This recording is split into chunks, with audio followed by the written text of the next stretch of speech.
I still remember the first day I met Coco. It was early spring, and the air in the research facility was thick with a mix of anticipation and nervous energy. As a volunteer in the Innovative Language Learning Project, I had read all about her remarkable beginnings, but nothing prepared me for the moment she looked straight at me with her deep, curious eyes. Coco was no ordinary gorilla. Born in captivity, she first spent her early years at a private zoo. Unlike most gorillas who live in the wild or standard zoo environments, Coco's life took a unique trajectory early on. She was separated from her mother at a young age, a heartbreaking event for any animal, but particularly for gorillas, who rely heavily on family bonds. In the private zoo, she was cared for by human staff, but the environment lacked the social stimulation that young gorillas typically need. This isolation might have doomed her to a lonely life, except that fate intervened in a way no one could have predicted. Coco's potential was recognized by one of the zoo's caretakers, who had been following the groundbreaking work of Dr. Roger Fouts and the pioneering language research at the University of Washington. At that time, researchers were exploring the possibility that great apes could learn to communicate using American Sign Language, ASL. The famous cases of Coco the gorilla and Washoe had shown that this was not just a theoretical possibility but something achievable. Coco's caretaker reached out to the research team, hoping that Coco could become part of this ambitious project. The transfer was a big step. Moving a young gorilla from a private zoo to a research environment was not simple.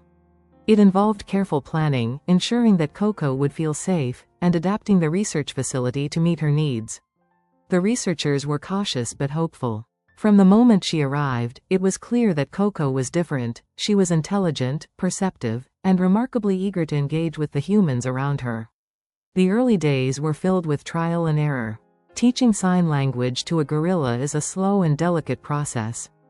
Unlike human children who develop language naturally, Coco had to associate specific signs with objects, feelings, and concepts. The trainers used a mixture of repetition, rewards, and patient encouragement.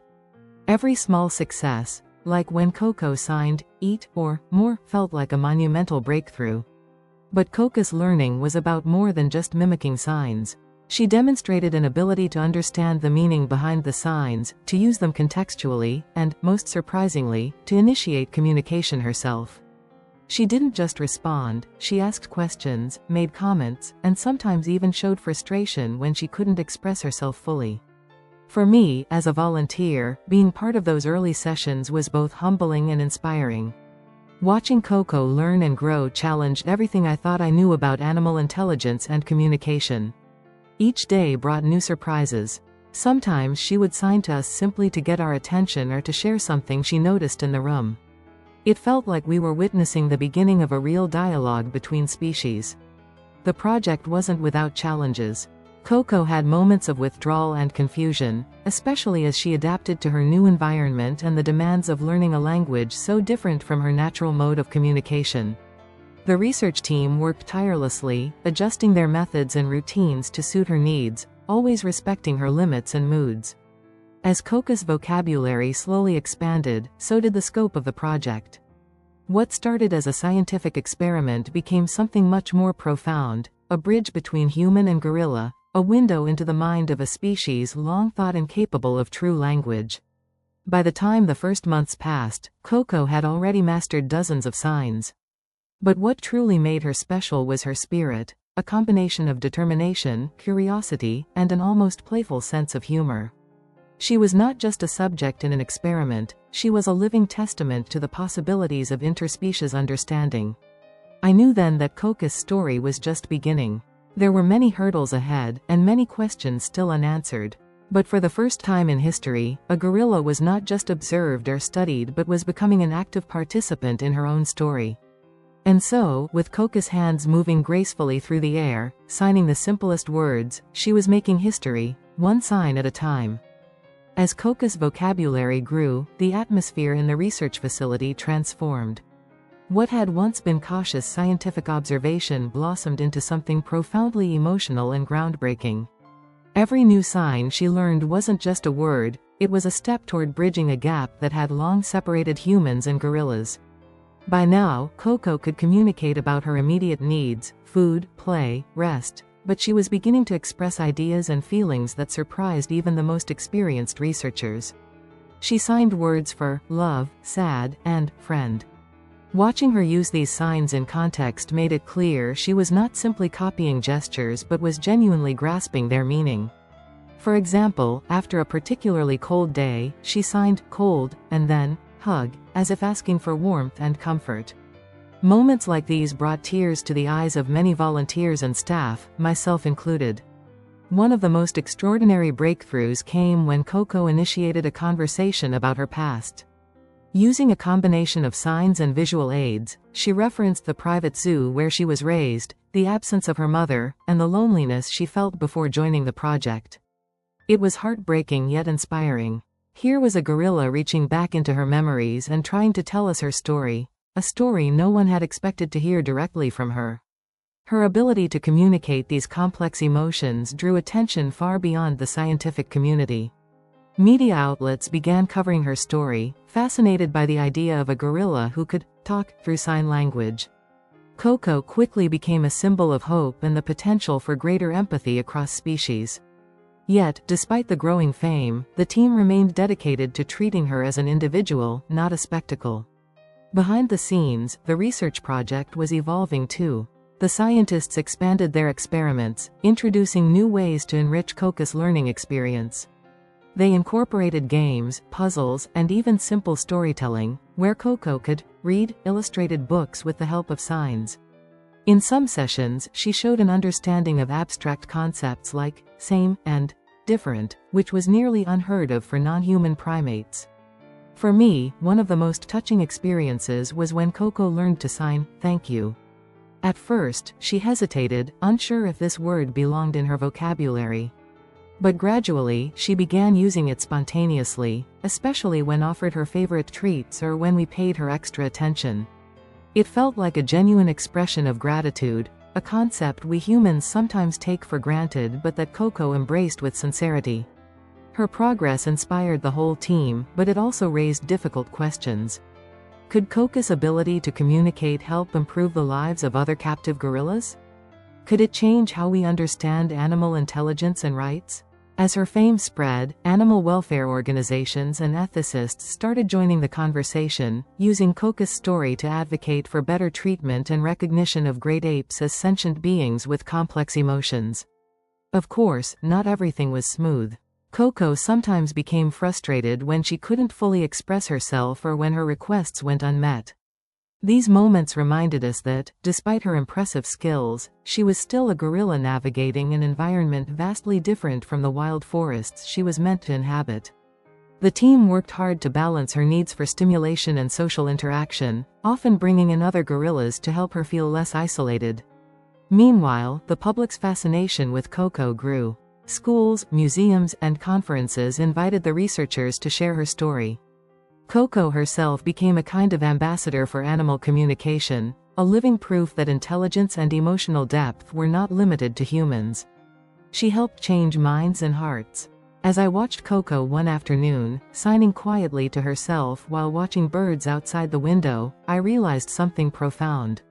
She was not just a subject of study or a media sensation, she was a bridge to a future where humans and animals might understand each other better, where language could connect more than just words, but feelings, memories, and perhaps even dreams. Her journey was far from over, but Coco had already made history in a way few of us had dared to imagine. She had taught us that communication is more than words, it's the shared experience of being alive, curious, and connected.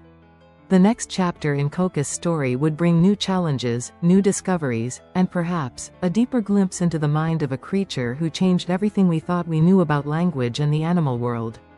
As Coco's journey progressed, it became clear that her story was about much more than mastering signs.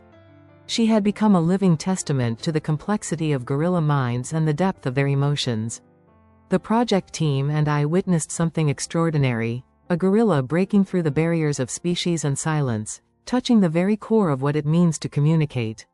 One of the most profound moments came when Coco used sign language not just to express herself, but to teach others.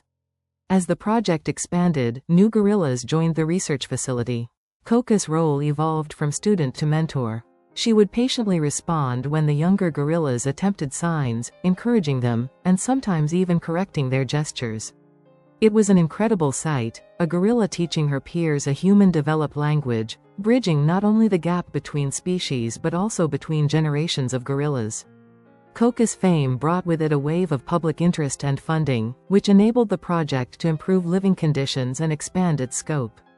The facility was redesigned to feel more like a natural habitat, with plenty of space, enrichment activities, and social groups. It was a far cry from the lonely beginnings Coco had experienced in the private zoo. She was thriving, not just intellectually but emotionally, surrounded by a community that respected her individuality and celebrated her achievements. But with progress came difficult ethical questions. How much should we intervene in the lives of captive animals? What responsibilities do we have toward creatures like Coco who can communicate their thoughts and feelings? The research team, volunteers, and animal rights advocates grappled with these issues daily. Coco's ability to sign gave her a voice, and that voice demanded respect. In the years that followed, Coco continued to expand her vocabulary, mastering hundreds of signs. She used language creatively, telling stories about her day, describing her favorite foods, expressing affection for the people she trusted, and sometimes even commenting on her own existence. It was clear that for Coco, language was not just a tool but a window into her inner world. Her story reached classrooms and homes worldwide, inspiring countless people to rethink their relationship with animals. Educators incorporated Coco's example into lessons on empathy, communication, and conservation. Scientists built on the research to explore cognitive abilities in other species, broadening our understanding of intelligence beyond the human experience. For me personally, working alongside Coco was life-changing. She showed me that intelligence cannot be measured by human standards alone and that language is more than a series of words, it's a bridge of understanding and respect. Every time she signed "friend" or "thank you," I felt a connection that transcended the obvious differences between us. Coco's impact went beyond the project walls. She became an emblem of hope for animal rights, a symbol of the possibility that humans can listen, really listen, to other species. Her story forced us to ask difficult questions about captivity, conservation, and coexistence. Eventually, as Coco grew older, the project team made sure she had the best care possible, balancing her need for comfort with her natural instincts. She remained a vibrant and curious presence, forever changing the narrative around what gorillas, and animals in general, can teach us about communication and connection. Looking back, it's incredible to think that a gorilla who started life isolated in a private zoo could change the world by learning to sign. Coco made history not because she was a curiosity, but because she showed us something profound: that the desire to connect, to share thoughts and feelings, is universal. Her legacy lives on, not just in scientific papers or news stories, but in every person who has ever paused to consider the rich inner lives of animals. Coco taught us that language is more than speech, it is the essence of being heard, understood, and valued. And that is a lesson none of us will ever forget.